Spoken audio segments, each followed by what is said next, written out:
Tag an alle! Ich hatte vor kurzem eine hitzige Debatte mit einer Dame, die der Meinung war, dass Dialekte nur zu Hause gesprochen und nicht in der Schule unterrichtet werden sollten. Sie sagte, Hochdeutsch sei die einzig vernünftige Methode, miteinander zu kommunizieren. Als Sprecher eines verschwindenden Dialektes war ich logischerweise stark dagegen. Allerdings hat mir diese Diskussion die Idee für das heutige Video gegeben. Welchen Status haben eigentlich Dialekte in Deutschland? Lasst uns das heute zusammen herausfinden. Das Niveau für dieses Thema ist C1, aber englische Untertitel könnt ihr jederzeit aktivieren, falls ihr sie braucht. Los geht's!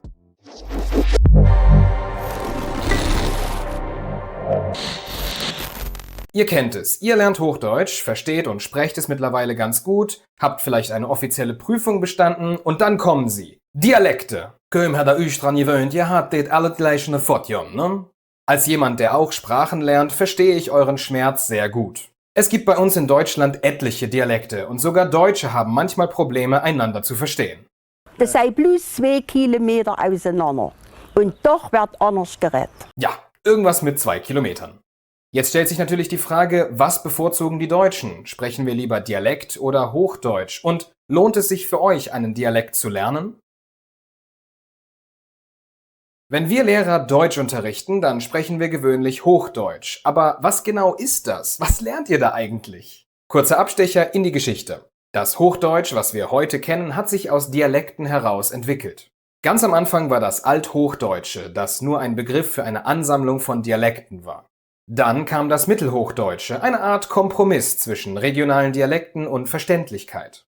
Wenn ein Dichter zum Beispiel wusste, dass ein Wort aus einem anderen Dialekt von mehr Leuten genutzt wird als von einem selbst, hat man halt das in seinem Gedicht benutzt. Erst ab dem späten Mittelalter, im sogenannten Frühneuhochdeutschen, kristallisierte sich dann langsam eine überregionale Schriftsprache heraus. 1440 wurde der Buchdruck von Johannes Gutenberg erfunden, was das Kopieren und Schreiben von Texten und Büchern viel einfacher machte. Naja, und schließlich übersetzte Martin Luther 1534 die komplette Bibel ins Deutsche.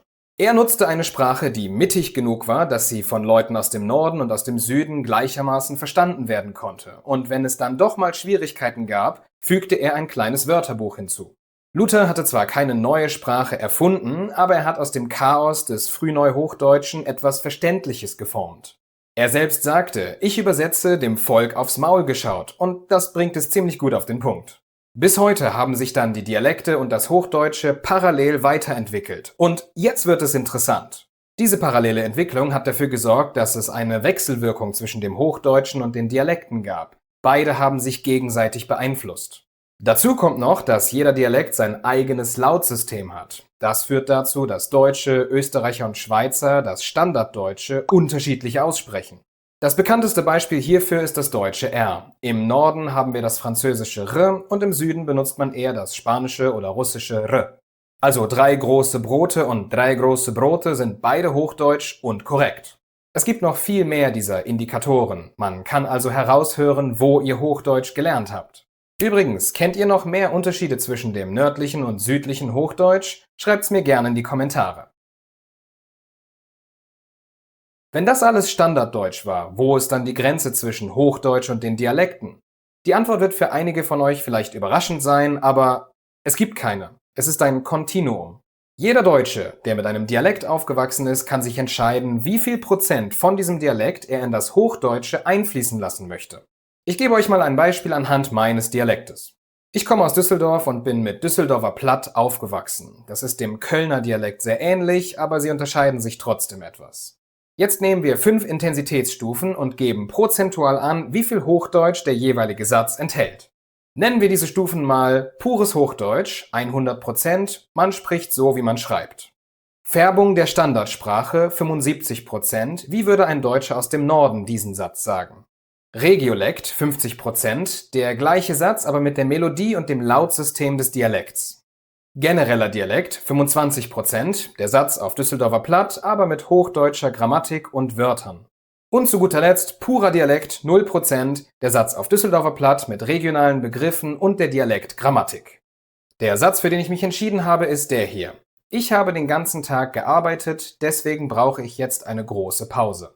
Das ist pures Hochdeutsch. Um auf 75% zu kommen, müssen wir auch nicht viel verändern, nur ein paar Abkürzungen einbauen.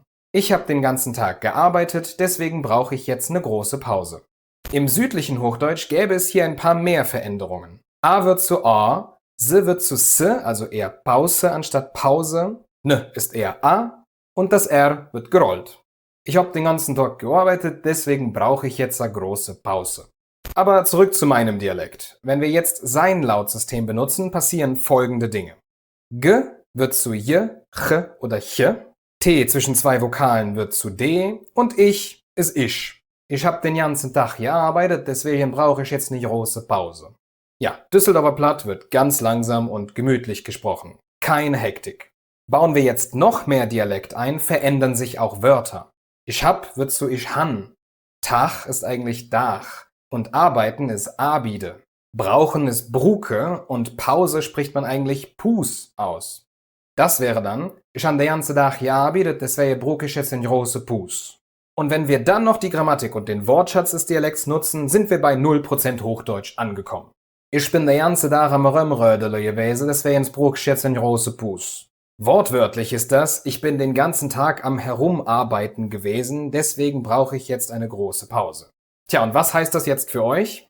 Ich empfehle trotzdem, Hochdeutsch zu lernen, seid aber nicht so streng mit euch, was die Aussprache, die Grammatik oder den Wortschatz angeht.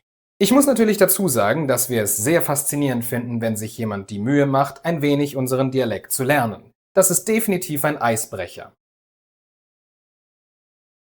Es gibt viele unterschiedliche Studien zu diesem Thema. Anhand dem, was ich gefunden habe, lässt sich sagen, dass ca. 40-65% der Deutschen einen Dialekt mit variierender Kompetenz sprechen.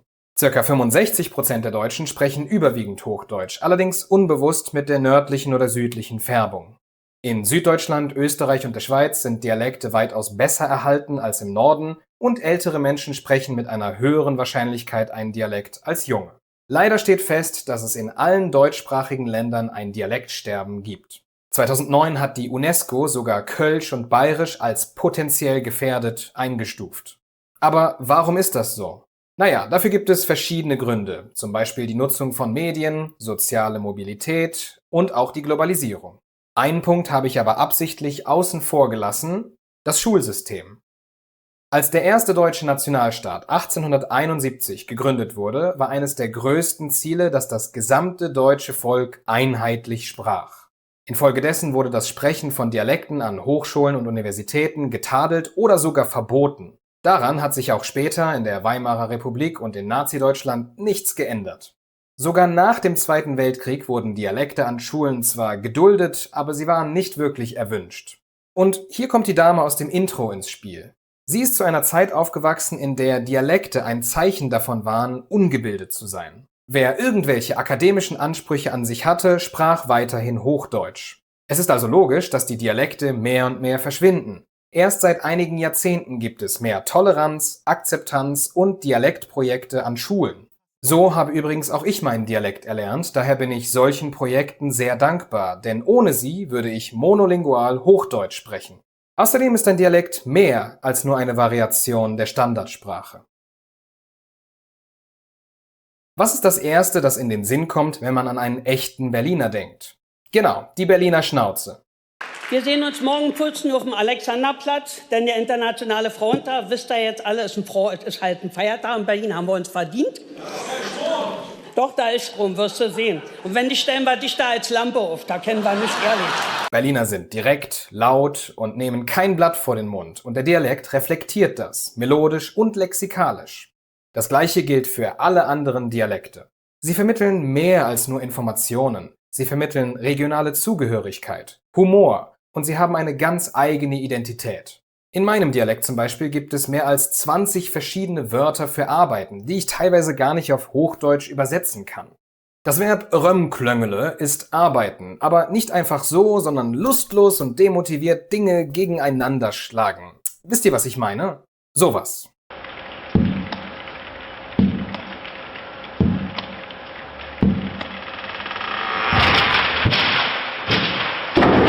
Die Frage, die sich euch natürlich jetzt stellt, ist, lohnt es sich für mich überhaupt einen Dialekt zu lernen? Und lasst mich mal so darauf antworten. Kein Deutscher erwartet, dass ihr seinen Dialekt beherrscht. Fast alle werden Hochdeutsch mit euch sprechen, außer vielleicht ein 150-jähriger Bauer aus den Schweizer Alpen. Een ander normaal stem met alles drum en dran, normale Menschenverstand, muss man echt verpflichten. Da bin ich auch raus. Aber wie ich bereits erwähnt habe, ist es definitiv ein guter Eisbrecher, ein paar Sätze, ein paar Phrasen auf dem jeweiligen Dialekt zu kennen. Ich bin ein Norddeutscher in Südbayern und sagen wir mal, wir haben nicht den besten Status hier unten. Wenn ich aber so etwas sage wie ich bin zwar ein Preis, aber ich kann besser saufhäust du, dann ist man relativ schnell drin.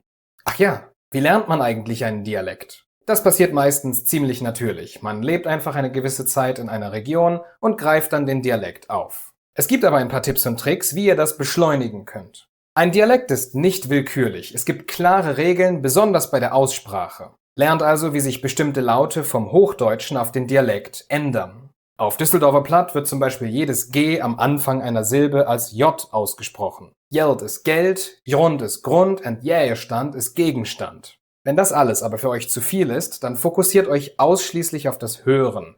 Den Dialekt zu verstehen ist weitaus wichtiger, als ihn zu sprechen. Zusammenfassend kann man sagen, dass sowohl Hochdeutsch als auch die Dialekte wie auch alle anderen Formen dazwischen ihre Daseinsberechtigung haben. Ob ihr jetzt einen Dialekt lernen möchtet, liegt an euch und daran, ob ihr länger in einer bestimmten Region leben wollt. Bringt mir ja nichts, Bayerisch zu lernen, wenn ich morgen nach Hamburg ziehe. Jetzt aber ein paar Fragen an euch. Gibt es auf eurer Muttersprache verschiedene Dialekte und wenn ja, welchen Status haben sie in der Gesellschaft? Und hattet ihr schon mal Kontakt zu einem deutschen Dialekt? Schreibt eure Erfahrungen gerne in die Kommentare. Und das war doch schon mit dem Video für heute. Wenn euch das Teil gefallen hat, tät mich das sehen mit der Dümke Röpf für den Algorithmus. Mit Fragen kann ich nichts anfangen, aber was kütt, dat kütt. Wenn ihr irgendwas nicht begreift, dem ich das einfach in der Kommentarsektion rinballere und Jod ist. Ich habe noch eine PDF-Datei mit der ganzen Vokabeln in der Beschreibung verlinkt, kickt da einmal rein. Wir sehen uns in 14 Tagen und bis dann, macht es Jod, aber nicht so oft.